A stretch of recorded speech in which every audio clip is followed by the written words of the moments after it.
शिवसेना राष्ट्रवादी या महायुतीतल्या तीन पक्षांमध्ये सध्या एकमेकांचे नेते खेचण्यावरून मोठाच वाद निर्माण झालाय। शिवसेनेने परवा चक्क मंत्रिमंडळ बैठकीवरच बहिष्कार टाकला आणि काल रात्री तर एकनाथ शिंदे यांनी थेट दिल्ली गाठत अमित शहांची भेट घेतली। तिथेही त्यांनी इकडच्या तिकडच्या गोष्टी न करता मुख्यमंत्री देवेंद्र फडणवीसांची आणि भाजप प्रदेशाध्यक्ष रवींद्र चव्हाणांची तक्रार केली। चव्हाणांनी शिवसेना नेते फोडण्याचा सपाटाच लावला अशी तक्रार केली, तर देवेंद्र फडणवीसांनी आम्हीच खरी शिवसेना असताना बाळासाहेबांच्या स्मारक ट्रस्टचं अध्यक्षपद उद्धव ठाकरेंना दिलं अशी तक्रार केली।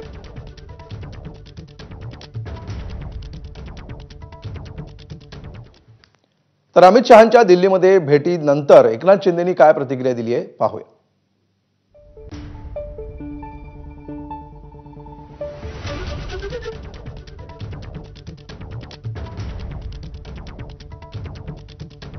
तक्रारीचा पाढा वाचणार रडणारा एकनाथ शिंदे नाही आहे, तुम्हाला मी सांगतो।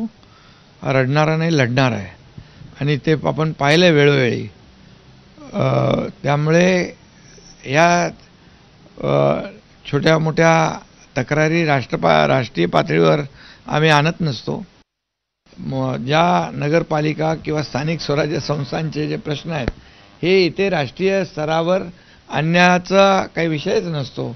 त्यामुळे आम्ही काल मुख्यमंत्र्यांच्या बरोबर बसलो, चर्चा झाली, त्यामधून एवढंच ठरलं की महायुतीला कुठेही गालबोट लागणार नाही, महायुतीमध्ये कुठेही मतभेद होणार नाहीत याची काळजी प्रत्येक पक्षाने घेतली पाहिजे आणि तशा प्रकारच्या सूचना प्रत्येक पक्षाच्या प्रमुखांनी दिल्या पाहिजे अशा प्रकारची चर्चा झाली आणि त्यामुळे आता तो विषय जो आहे तो काल तिकडे संपलेला आहे, तो दिल्लीचा विषय नाही आहे। दरम्यान सूत्रांच्या माहितीनुसार एकनाथ शिंदेंनी अमित शहांकडे काय तक्रार केली आपण बघूया।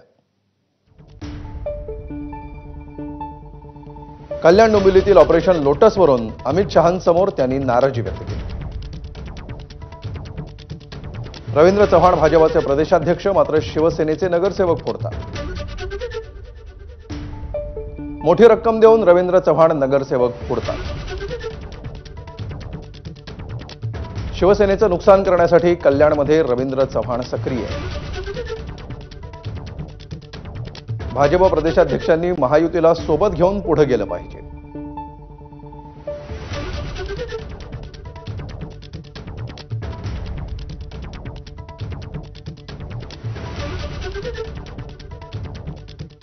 तर अमित शहांसोबतच्या भेटीमध्ये एकनाथ शिंदेंनी तक्रारीचा पाढा वाचल्याचं आता समोर येत आहे।